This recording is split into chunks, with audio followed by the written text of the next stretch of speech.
നമസ്തേ, കഥകളതിസാഗരത്തിലേക്ക് സ്വാഗതം.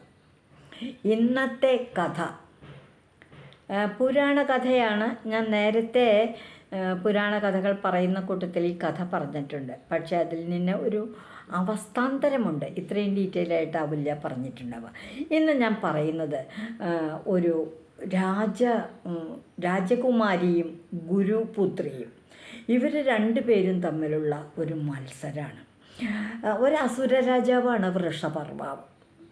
വൃഷപർവാവ് എന്ന് പറയുന്ന അസുര രാജാവിൻ്റെ, അസുരന്മാരുടെ എല്ലാം കുലഗുരുവാണ് ശുക്രാചാര്യർ. ശുക്രാചാര്യർക്കൊരു മകളുണ്ട്, ദേവയാനി. അതീവ സുന്ദരിയാണ് കേട്ടോ. വേറെ പുത്രന്മാരൊക്കെ ഉണ്ടെങ്കിൽ ഈ ദേവയാനി എന്ന് പറയുന്ന മകള്, മകൾ എന്ത് പറഞ്ഞാലും ആചാര്യന് മകള് പറഞ്ഞതിൽ അപ്പുറം ഒരു വാക്കില്ല. അത്രയ്ക്കും പുത്രസ്നേഹ ശുക്രാചാര്യർക്ക്. വൃഷപർവാവ് അദ്ദേഹത്തിന് എങ്ങനെയാണെന്ന് വെച്ചാൽ, വൃഷപർവാവിൻ്റെ പുത്രിയാണ് ശർമ്മിഷ്ഠ. രാജകുമാരിയാണ് കേട്ടോ. രാജകീയ സുഖഭോഗങ്ങളൊക്കെ അനുഭവിച്ച് രാജകൊട്ടാരത്തിൽ ജീവിക്കുകയാണ്. പക്ഷേ ഇവർ രണ്ടുപേരും ഒരു പ്രായമാണ്. ആചാര്യരുടെ ഗുരുവിൻ്റെ പുത്രി ഗുരുപുത്രി ദേവയാനിയും രാജപുത്രി ശർമ്മിഷ്ഠയും വലിയ കൂട്ടുകാരികളുമാണ്. വളരെ സ്നേഹമാണ്. രാജാവാണെങ്കിലും ഈ ദേവയാനിയെ വലിയ കാര്യമായിട്ടാണ് കൊണ്ടുനടക്കണേ. കാരണം എന്താണെന്നോ, ഈ രാജഗുരു തങ്ങളുടെ കുലഗുരുവല്ലേ ശുക്രാചാര്യ. അദ്ദേഹം പറയണ അനുസരിച്ച് വേണ്ടേ രാജ്യത്തിന് ഐശ്വര്യവും കാര്യങ്ങളൊക്കെ ഉണ്ടാവണമെങ്കിൽ ഗുരുവിൻ്റെ അനുഗ്രഹം വേണം. അതുപോലെ തന്നെ ഗുരുവിന് ദേവയാനിക്ക് ഒരു ഒരു അഹങ്കാരമുണ്ട്. എൻ്റെ അച്ഛനുണ്ടല്ലോ, ഈ രാജവംശത്തിൻ്റെ തന്നെ കുലഗുരുവാണ്. അദ്ദേഹം പറയുന്നത് ഈ രാജാവ് കേൾക്കുള്ളൂ. അതുകൊണ്ട് നിൻ്റെ അച്ഛൻ രാജാവെന്നും പറഞ്ഞിട്ടൊന്നും കാര്യമൊന്നുമില്ല, എൻ്റെ അച്ഛൻ തന്നെയാണ് ഒന്നാം സ്ഥാനം എന്നൊരു തോന്നൽ ദേവയാനിയുടെ ഉള്ളിലുണ്ട്. ഇവരിങ്ങനെ കൂട്ടായിട്ട് നടന്നുകൊണ്ടിരിക്കുന്ന സമയത്ത് ഒരു ദിവസം വൈകുന്നേരമായി. ഇപ്പോൾ അവിടെ അടുത്ത് കൂടെ ഒഴുകുന്ന ഒരു കുറച്ച് വഴി ഇങ്ങനെ കാട്ടിക്കൂടിയൊക്കെ നടന്നു പോകണം. അങ്ങനെയൊക്കെ കൂട്ടുകൂടി ഇവരെല്ലാവരും കൂടിയൊക്കെ പോയി. അങ്ങനെ പുഴയിൽ പോയി കുളിച്ചു. പെട്ടെന്ന് വസ്ത്രങ്ങളൊക്കെ അഴിച്ച് കരയിൽ വെച്ചിട്ട് പുഴയിൽ വെള്ളത്തിലിറങ്ങി കുളിക്കുകയും കാര്യങ്ങൾ ചെയ്തു. പെട്ടെന്ന് എന്തെന്നില്ലാണ്ടത് വല്ലാണ്ട കാറ്റും ഒക്കെ വന്നു. അപ്പോൾ അടുത്ത് എവിടെയെങ്കിലും കയറി നിൽക്കുന്ന വസ്ത്രങ്ങളൊക്കെ ഉരിഞ്ഞു വെച്ചേക്കല്ലേ. എല്ലാവരും മഴ നനയാണ്ടിരിക്കാൻ വേണ്ടി, ഈ കാറ്റിൽ നിന്ന് രക്ഷപ്പെടാൻ വേണ്ടി ഓട്ടി കയറി വന്ന് അവരവർക്ക് കിട്ടിയ വസ്ത്രങ്ങൾ എടുത്തങ്ങോട്ട് ധരിച്ചു. സംഗതി വശം എന്തുണ്ടായി എന്നറിയാമോ? രാജകുമാരിയുടെ വസ്ത്രങ്ങളാണ് ദേവയാനിക്ക് കിട്ടിയത്, ദേവയാനിയുടെ വസ്ത്രങ്ങളാണ് ശർമ്മിഷ്ഠയ്ക്ക് കിട്ടിയത്.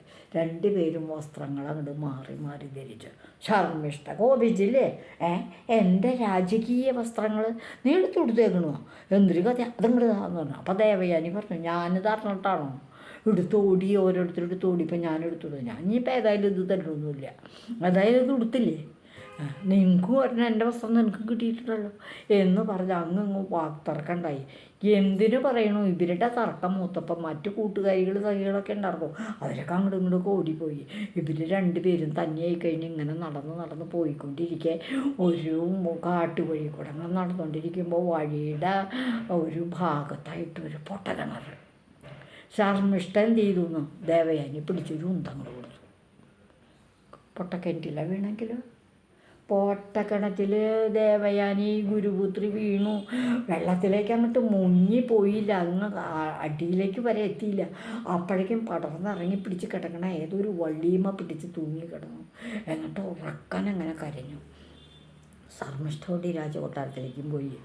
ഗുരുപുത്രി ചെല്ലണില്ല, വൈകുന്നേരമായി, എല്ലാവരും ഓരോരോ ദിക്കിലെത്തി. ഇപ്പം വരുന്നൊക്കെ വിചാരിച്ചിങ്ങനെ ഇരിക്കുമ്പോഴത്തേക്കും കാണാനില്ല ആളെ. അങ്ങനെ ഇരിക്കുമ്പോൾ നേരാണെങ്കിൽ കുറച്ച് ഇരുട്ടുമായി തുടങ്ങി. ആ സമയത്ത് അന്ന് അവിടെ അതുവഴി യയാതി എന്ന് പറയുന്ന അടുത്തുള്ള ഒരു രാജകുമാരൻ വേട്ടയാടാൻ വന്നിട്ടുണ്ടായിരുന്നു കാട്ടിൽ. ആ യയാതി അതുവഴി വന്നപ്പോൾ ഇവിടെ എവിടെയോ ഒരു പെൺകുട്ടിയുടെ കരച്ചിൽ കേൾക്കുന്നുണ്ടല്ലോ. ശ്രദ്ധിച്ച് കേട്ടപ്പോൾ അയ്യോ, ഈ പൊട്ടക്കേൻ്റീന്നാണല്ലോ ശബ്ദം കേൾക്കണേ എന്ന് ചെന്ന് നോക്കിക്കഴിഞ്ഞപ്പോൾ വള്ളിയമ്മ പിടിച്ചൊരു പെൺകുട്ടി നിൽക്കുക. അത് കഴിഞ്ഞപ്പോൾ എന്നെ രക്ഷിക്കണേ എന്നെ രക്ഷിക്കണേ എന്നും പറഞ്ഞിട്ട് രാജാവ് ഒട്ടും മടിച്ചില്ല. കൈ എത്തിച്ച് നോക്കി ആ കുട്ടിയുടെ കൈമ്മ പിടുത്തം കിട്ടുന്നു. നോക്കുമ്പോൾ തൊട്ട് തൊടിയിച്ച് അദ്ദേഹം കാലൊക്കെ ഉറപ്പിച്ച് നിന്ന് കീഴ്പൊട്ടയ്ക്ക് ഇറങ്ങി തൂങ്ങി ഒരു കണക്കിന് അദ്ദേഹം ആ ദേവയാനിയുടെ കയ്യുമ്മ പിടിച്ചെങ്കിട്ട് പോക്കി പിടിച്ച് പൊട്ടക്കിണറ്റിലേക്ക് കീഴ്പൊട്ടയ്ക്ക് പോവാണ്ട് പിടിച്ച് കരയിലേക്ക് എടുത്ത് നിർത്തിയപ്പോഴേക്കും ആ കുട്ടിയുടെ മാർവിടത്തിലുള്ള വസ്ത്രങ്ങൾ ഉത്തരീയമായിട്ടിരിക്കുന്ന വസ്ത്രങ്ങളൊക്കെ കിണറ്റിലേക്ക് പറന്നു പോയായിരുന്നു. വേഗം തന്നെ രാജാവ് എന്ത് ചെയ്തു, തൻ്റെ ഉത്തരീയെടുത്ത പെൺകുട്ടിക്ക് കൊടുത്തു. പെൺകുട്ടിക്ക് കൊടുത്ത പെൺകുട്ടി ആ കിട്ടിയ രാജാവിൻ്റെ ആ ഉത്തരീയം എടുത്ത് മറയ്ക്കുകയും ചെയ്തു. പുരുഷന്മാരുടെ മുമ്പിൽ മറയ്ക്കാണ്ട് സ്ത്രീകൾ അങ്ങനെ നിൽക്കാൻ പാടില്ല, പെൺകുട്ടികൾ പ്രത്യേകിച്ച് കന്യകാ പെൺകുട്ടി. അങ്ങനെ കുറച്ച് കഴിഞ്ഞപ്പോൾ ദേവയാനി ഈ രാജകുമാരൻ്റെ ആകാരം രൂപമൊക്കെ കണ്ടു കഴിഞ്ഞപ്പോൾ മനസ്സിലായി ഇദ്ദേഹം സുന്ദരനാണല്ലോ, അങ്ങ് ആരാണെന്ന് പറഞ്ഞു. അപ്പോൾ പറഞ്ഞു, യയാതി പറഞ്ഞു, ഞാനിങ്ങനെ വേട്ടയാടാൻ വന്ന രാജകുമാരനാണ് യയാതി. ഉടൻ തന്നെ ദേവയാനി വിചാരിച്ചു, ഒട്ടും മടിക്കണ്ട, ഇദ്ദേഹത്തെ തന്നെ എനിക്ക് വിവാഹം കഴിക്കണം, വരൂ എന്നും പറഞ്ഞ് അദ്ദേഹത്തിനെ വിളിച്ചും കൊണ്ട് ആശ്രമത്തിലേക്ക്, ഗുരുവിൻ്റെ തൻ്റെ ആശ്രമത്തിലേക്ക് അങ്ങ് ചെന്നു. അച്ഛൻ നേരെ ഇരുട്ടായി. മകളെ തിരക്കി പോകാനായിട്ട് അന്വേഷിക്കാനായിട്ട് പോകാൻ ഇറങ്ങുമ്പോണ്ട് മകള് ഒരു പുരുഷനെയും കൊണ്ടുവരുന്നു. ഇതാരാ കുട്ടി എന്ന് പറഞ്ഞു.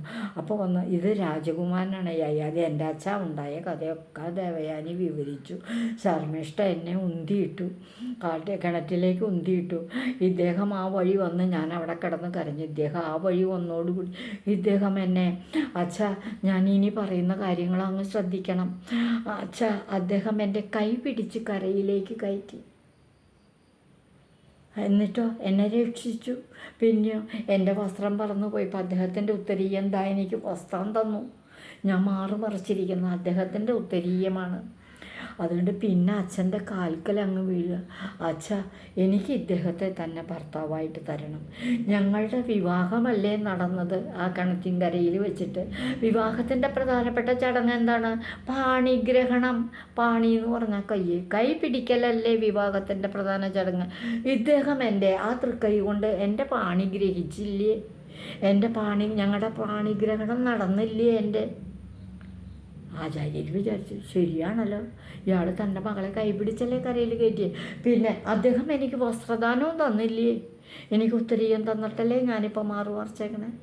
അപ്പം ഞങ്ങളുടെ വിവാഹം കഴിഞ്ഞു. അതുകൊണ്ട് അച്ഛൻ അറിഞ്ഞുകൊണ്ട് വേണ്ട വിധത്തിൽ എന്നെ ഈ രാജകുമാരന് വിവാഹം ചെയ്തു കൊടുക്കണം. ആചാര്യൻ ആലോചിച്ചപ്പോൾ ശരിയാണല്ലോ, വേഗം നമ്മുടെ രാജാവ് അറിയണ്ടേ, വൃഷപർവാവ് അറിയണ്ടേ. അപ്പോൾ പറഞ്ഞു, അച്ഛാ എനിക്കൊരു കാര്യം കൂടി ഉണ്ട് കേട്ടോ, മോഹം. എന്താ? ഞാൻ വിവാഹം കഴിഞ്ഞ് ഇദ്ദേഹത്തിൻ്റെ രാജ്യത്തേക്ക് പോകുമ്പോൾ എന്നെ ഈ പൊട്ടക്കിണറ്റിലേക്ക് ഉന്തിയിട്ടത് കൊണ്ടാണ് എനിക്ക് ഈ ഭാഗ്യം ഇദ്ദേഹത്തെ ഭർത്താവായൊക്കെ അച്ഛൻ അനുവദിച്ചു തരണത്. പക്ഷെ എന്നാലും ശർമ്മിഷ്ഠ ചെയ്തത് തെറ്റല്ലേ, അതുകൊണ്ട് അവൾക്കൊരു ശിക്ഷ കൊടുക്കണം, അവളുടെ അച്ഛനെ കൊണ്ട് ശിക്ഷിപ്പിക്കണം. അവളും 1000 തോഴിമാരും കൂടി എന്നോടുകൂടെ ഇദ്ദേഹത്തിൻ്റെ രാജകൊട്ടാരത്തിൽ വന്ന് എന്നെ ശുശ്രൂഷിക്കണം. അതിനുള്ള കാര്യങ്ങളും കൂടി അങ്ങ് രാജാവിനെ പറഞ്ഞ് മനസ്സിലാക്കണം. മഹാരാജാവിന്, നമ്മുടെ രാജാവിനെ, ശർമ്മിഷ്ഠയുടെ അച്ഛനെ. ശുക്രാചാര്യർക്ക് തോന്നി തൻ്റെ മകളുടെ ഒരാഗ്രഹമല്ലേ, മാത്രമല്ല ശർമ്മിഷ്ഠ കുറ്റം ചെയ്തിട്ടുണ്ടല്ലോ, വസ്ത്രമൊന്നും മാറിയെടുത്ത് വെച്ചിട്ട് പൊട്ടക്കിണറ്റിലേക്ക് മിച്ചൊക്കെ രാത്രി കാലത്ത് കുട്ടിയെ തല്ലിയിടാമോ, ചെയ്തതും തെറ്റല്ലേ. ഉടൻ തന്നെ യയാതിയും കൊണ്ട് വൃഷപർവാവിൻ്റെ രാജകൊട്ടാരത്തിൽ ചെന്നു. ഉണ്ടായ കാര്യങ്ങളൊക്കെ രാജാവിനോട് പറഞ്ഞു. അദ്ദേഹം മകളെ വിളിച്ചു ചോദിച്ചു, മറ്റു തോഴിമാരെ വിളിച്ചു ചോദിച്ചു, കാര്യങ്ങളൊക്കെ തീർപ്പാക്കി. ദേവയാനിയെ യയാതി രാജകുമാരന് വിവാഹം ചെയ്തു കൊടുക്കാമെന്ന്. അദ്ദേഹത്തോടൊപ്പം രാജകൊട്ടാരത്തിൽ പോകുമ്പോൾ അദ്ദേഹത്തെ ശുശ്രൂഷിക്കാനായി രാജകുമാരിയായ ശർമ്മിഷ്ഠയെയും 1000 തോഴിമാരെയും കൂടെ പറഞ്ഞയക്കാമെന്ന്. ദേവയാനിയുടെ വാശി കുറച്ചൊന്നുമല്ല, പക്ഷെ അതും നടന്നു. അങ്ങനെയാണ് സംഭവിച്ചത്.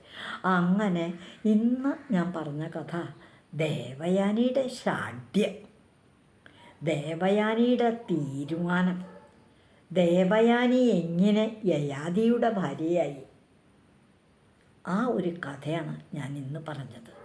ഇതുവഴി വന്നാലും ഇത്തിരി നേരമിരുന്നാലും കഥകൾ കേട്ടാലും കളിയായി പറയും കഥയാണേ, കാര്യം പറയും കഥയാണേ. നന്ദി. കുട്ടികളൊക്കെ ഈ കഥകൾ കേൾക്കാൻ അവസരം ഉണ്ടാകണം കേട്ടോ.